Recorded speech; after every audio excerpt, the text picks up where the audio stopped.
Hello बच्चों, कैसे हैं आप सब? तैयारी कैसी चल रही है आप लोगों की? उम्मीद करता हूँ कि बहुत अच्छे से तैयारी कर रहे होंगे। चलिए, तो इससे पहले मैंने जो है भारतीय संविधान की कई वीडियो डाली, जो एक तरफ से बिल्कुल जीरो लेवल से स्टार्ट होता हुआ, और लगभग 10 वीडियो अपलोड कर दी हैं। अगर उन्हें नहीं देखी आप लोगों ने तो उन्हें ज़रूर देखना। उसी से संबंधित जो है ये टेस्ट पेपर भी मैं नियमित समय समय पर लेता रहता हूँ। तो आज ये भारतीय संविधान से संबंधित जो पिछले वीडियो बनाया था उसी से संबंधित ये टेस्ट है। अगर उस वीडियो को आप लोगों ने देखा है, अच्छे से तैयार किया है, तो ये सारे के सारे क्वेश्चंस आपसे हो जाने चाहिए। चलिए देखते हैं। पहला क्वेश्चन कह रहा है कि सबल केंद्रीकरण, ठीक है, सबल केंद्रीकरण की व्यवस्था कहाँ से ली गई है? ठीक है। सबल केंद्रीकरण का मतलब होता है मजबूत केंद्र। ठीक, इसमें ऑप्शन दिए हैं जर्मनी, जापान, कनाडा, आयरलैंड। तो कह रहा है जो मजबूत केंद्र की अवधारणा है हमारे भारतीय संविधान में, ये टोटल क्वेश्चन भारतीय संविधान से संबंधित है और कोई सा भी एग्जाम उसमें ज़रूर आते हैं ऐसे क्वेश्चन। तो ये कहाँ से ली गई है? इसका सही आंसर है कनाडा। ठीक है, कनाडा से मजबूत केंद्र या सबल केंद्रीकरण की व्यवस्था ली गई है। दूसरा क्वेश्चन देखिए, स्वतंत्र एवं निष्पक्ष न्यायपालिका कहाँ से ली गई है? ठीक है, यानी भारतीय सर्वोच्च न्यायालय जो है, ये न्याय प्रणाली है भारत की, वो स्वतंत्र न्यायपालिका स्वतंत्र है और निष्पक्ष रूप से जो कार्य करती है। ये ऐसी व्यवस्था किस देश के संविधान से ली गई है? दूसरा यही क्वेश्चन है। Britain, America, France, Canada. कोशिश करिए आप लोग सॉल्व करने, कितने क्वेश्चन आप सही कर पाते हैं। ठीक है, तो इसका सही आंसर होगा अमेरिकी संविधान से। अमेरिका के संविधान से ही स्वतंत्र एवं निष्पक्ष न्यायपालिका ली गई है। अगला क्वेश्चन, लोक सेवकों की पदावधि कहाँ से ली गई है? लोक सेवक जो पद अवधि है वो कहाँ से ली गई है? लोक सेवा में यही आते हैं IAS, PCS वगैरह, तो उनका जो टाइम पीरियड है वो कहाँ से लिया गया है उसके बारे में बताया गया है। तो ये ब्रिटेन के संविधान से ली गई है ऐसी व्यवस्था। शक्ति का विभाजन कहाँ से लिया गया है? शक्ति का विभाजन, ठीक है, यानी भारतीय संविधान में जो 7वीं अनुसूची में केंद्र, राज्य और समवर्ती सूचियों में जो शक्तियों का विभाजन किया गया है, कह रहा है वो कहाँ से, किस देश के संविधान से लिया गया है, यह है क्वेश्चन। तो शक्तियों का विभाजन जो है ऑस्ट्रेलिया के संविधान से लिया गया है। अगला है गणतंत्रात्मक व्यवस्था कहाँ से ली गई है? मोस्ट इम्पोर्टेंट क्वेश्चन है ये। गणतंत्र का अर्थ मैंने इससे पिछले वीडियो में बताया है कि क्या होता है। ठीक है, संविधान की विशेषताओं वाले में बताया है और किस देश से क्या व्यवस्था ली गई वो वाला टॉपिक भी अच्छे से कराया है। तो अगर आप लोगों ने नहीं देखा तो उसे ज़रूर देखना, इससे सारे क्वेश्चन हो जाएंगे और बहुत अच्छे से समझ में आएगा। गणतंत्र का मतलब होता है कि जिस देश का राष्ट्राध्यक्ष जनता के द्वारा प्रत्यक्ष या अप्रत्यक्ष रूप से चुना जाता है उस राष्ट्र को गणतंत्रात्मक राष्ट्र कहा जाता है। और ये व्यवस्था जो है हमारे संविधान में फ्रांस के संविधान से ली गई है। अगला क्वेश्चन देखिए, राष्ट्रपति के निर्वाचन की रीति, राष्ट्रपति के निर्वाचन की रीत कहाँ से ली गई है?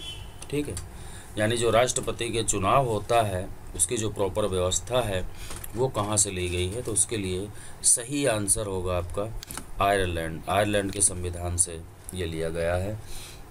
इसके अलावा राष्ट्रपति के द्वारा जो राज्यसभा में 12 सदस्य मनोनीत किए जाते हैं कला, विज्ञान, साहित्य, समाज सेवा से संबंधित, वो भी जो है आयरलैंड के संविधान से ही ली गई है व्यवस्था।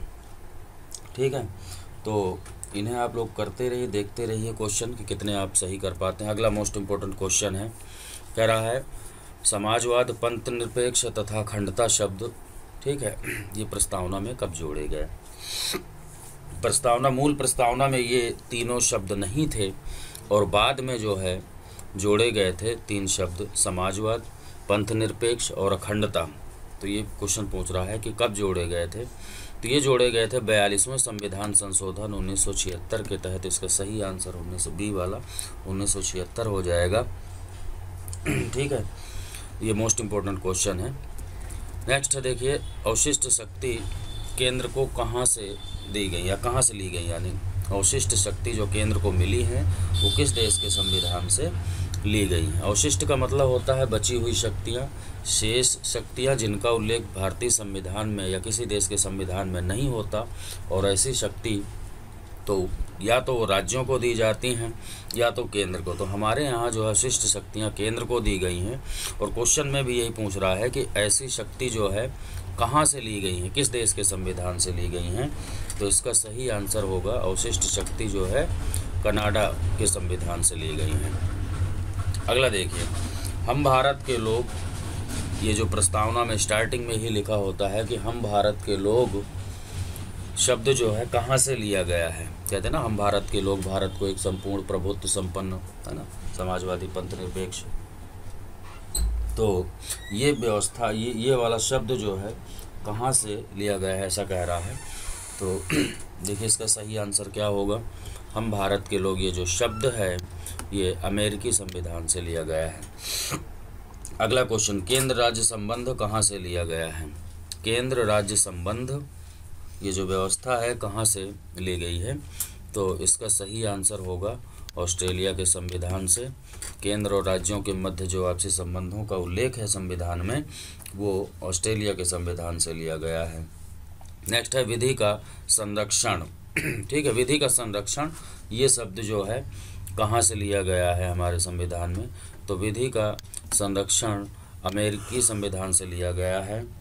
ठीक है, और विधि द्वारा स्थापित प्रक्रिया जापान के संविधान से ली गई है, तथा विधि का शासन ये ब्रिटेन के संविधान से लिया गया है। तीनों ही मोस्ट इम्पोर्टेंट है, याद रखना, इससे क्वेश्चन जरूर आती हैं। आगे देखिए, अगला कह रहा है प्रस्तावना में कितने प्रकार के न्याय हैं।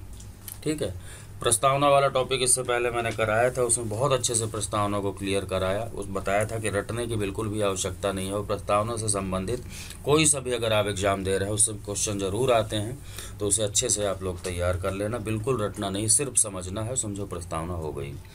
तो कह रहा है कि प्रस्तावना में कितने प्रकार के न्याय हैं। तो प्रस्तावना में सामाजिक, आर्थिक, राजनीतिक न्याय, ठीक, 3 प्रकार के यानी न्याय दिए हुए हैं। अगला क्वेश्चन मोस्ट इम्पोर्टेंट है, कह रहा है कि गणराज्य, समाजवादी, लोकतंत्र और प्रभुत्व संपन्न पंथ निरपेक्ष को क्रमशः मिलाओ। ये प्रस्तावना के शब्द हैं, और वो कह रहा है कि उसे जो है क्रमशः मिलाना है कि पहले कौन सा आएगा फिर कौन सा आएगा। अगर आप लोगों ने प्रस्तावना देखी है, पढ़ी है, तो ये बिल्कुल कर ले पाएंगे। तो इसमें जिसका सही आंसर होगा वो होगा ये वाला। सबसे पहले जो है आता है कि हम भारत के लोग भारत को एक संपूर्ण प्रभुत्व संपन्न, एक संपूर्ण प्रभुत्व संपन्न, यानी डी वाला पहले आएगा, संपूर्ण प्रभुत्व समाजवादी इस दूसरे नंबर पे, समाजवादी, फिर है पंथ निरपेक्ष, फिर है लोकतांत्रिक, फिर है लास्ट में गणराज्य बनाने के लिए, है ना। तो ये वाला जो है तीसरा आंसर सही हो जाएगा।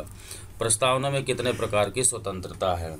ठीक है, प्रस्तावना में कितने प्रकार की स्वतंत्रता पूछ रहा है। तो प्रस्तावना में अगर हम पढ़ेंगे, वहाँ पे देखेंगे, तो हम लोग पढ़ते हैं कि विचार, अभिव्यक्ति, विश्वास, धर्म और उपासना, यानी विचार अभिव्यक्ति एक हो गया, धर्म, उपासना और विश्वास, है ना। तो ये जो है 4 प्रकार की स्वतंत्रता हो गई।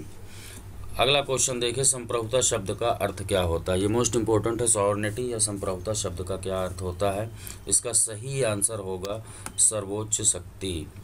ठीक है, संप्रभुता का मतलब होता है सर्वोच्च शक्ति, और इसका दूसरा प्रॉपर अर्थ ये भी होता है कि ऐसी शक्ति जो किसी के भी दबाव में, चाहे बाह्य क्षेत्र में हो या आंतरिक क्षेत्र में, किसी के दबाव में ना रहते हुए अपने कार्यों को संपन्न करना ही संप्रभुता होती है।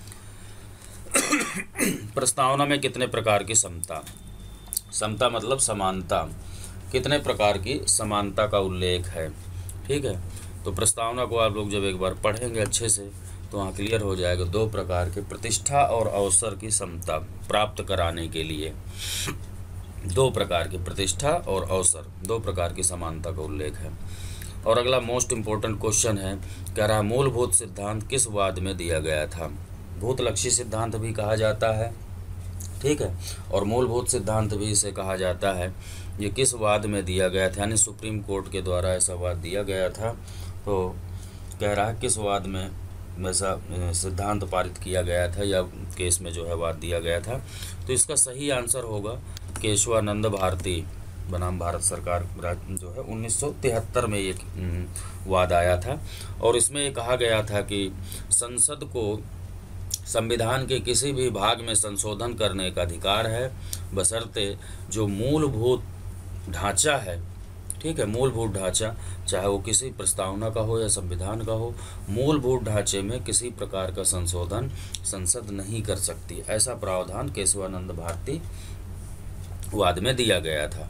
ठीक है बच्चों, तो ये मोस्ट इम्पोर्टेंट क्वेश्चन है। जितने मैंने अब तक जितनी भी वीडियो मैंने बनाई है उसी के रिलेटेड, उसी के समानांतर जो है ये टेस्ट पेपर भी बना के दे रहा हूँ, ताकि जो भी आपने तैयार किया है उससे संबंधित आप अपनी तैयारी का स्वयं आकलन कर सकें। ठीक है, तो अगर वीडियो अच्छा लगा हो तो ज़्यादा से ज़्यादा सब्सक्राइब करें, लाइक करें और बेल आइकन को प्रेस कर दें, जिससे आने वाले जितने भी नए वीडियो हो आपको मिलते रहें। धन्यवाद।